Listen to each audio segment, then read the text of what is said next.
Putra kesayangan Prancis, Zinedine Zidane, memulai babak terbaru dalam kisah cintanya dengan tim nasional setelah diumumkan sebagai pelatih baru Les Bleus. Arsitek di lapangan yang mengantarkan Prancis meraih kemenangan pertama di Piala Dunia mengambil alih kendali dari Didier Deschamps yang menjadi kapten tim pada tahun 1998 sebelum melatih mereka hingga meraih gelar juara kedua 20 tahun kemudian.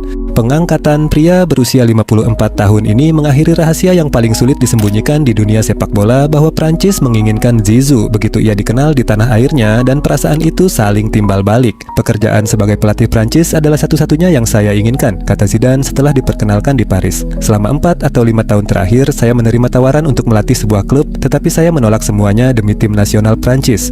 Lahir pada tahun 1972 dari orang tua Aljazair di dekat pelabuhan Marseille di Mediterania, sedikit orang yang membayangkan bocah muda yang dikenal teman-temannya sebagai Yazid yang menghabiskan hari-harinya menendang bola di sekitar perumahan kumuh La Castellane, suatu hari akan tumbuh menjadi wajah sepak bola di negara itu. Yazid kemudian lebih dikenal dengan nama depannya Zinedine, dan setelah meniti karier di Cannes sebelum bergabung dengan Bordeaux, kontrol bolanya yang sempurna, visi yang luar biasa, dan ketekunannya menarik perhatian pelatih Prancis saat itu, Aimé Jacquet, sejak panggilan pertamanya ke tim nasional pada usia 22 tahun di bulan Agustus 1994. Zidane kemudian mencetak sejarah dalam dunia sepak bola. Hanya 4 tahun kemudian, ia pindah ke klub raksasa Italia Juventus, dan Jacquet memberinya nomor punggung 10 untuk timnas Prancis saat negara itu bersiap menjadi tuan rumah Piala Dunia 1998.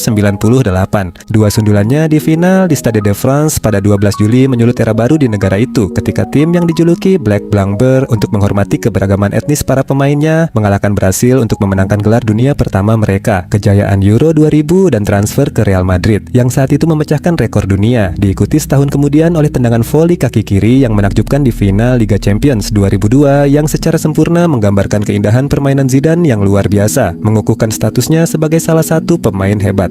Setelah mengumumkan pensiun dari sepak bola internasional pada tahun 2004, ia kembali memimpin Prancis dalam upaya meraih gelar Piala Dunia kedua pada tahun 2006. Tetapi hal itu tidak terjadi karena ia meninggalkan lapangan untuk terakhir kalinya sebagai pemain setelah menerima kartu merah karena menanduk Marco Materazzi dari Italia dalam pertandingan puncak turnamen tersebut. Namun, kekalahan di Berlin itu bukanlah akhir dari kisah sepak bola Zidane. Jarang banyak bicara selama masa bermainnya, lebih memilih berbicara di lapangan. Zidane bisa saja pensiun dan hidup dalam lingkungan pribadi bersama istrinya Veronique dan keempat putranya, serta tetap menjalankan berbagai sponsornya sambil menikmati kehidupan di Madrid. Sebaliknya, dia memutuskan untuk kembali bersekolah. Zidane menempuh pendidikan di Limoges, Prancis, dan memperoleh diploma di bidang manajemen olahraga sebelum kemudian memenuhi syarat sebagai pelatih. Saya meninggalkan sekolah sangat awal, jadi saya harus mempersiapkan diri, katanya.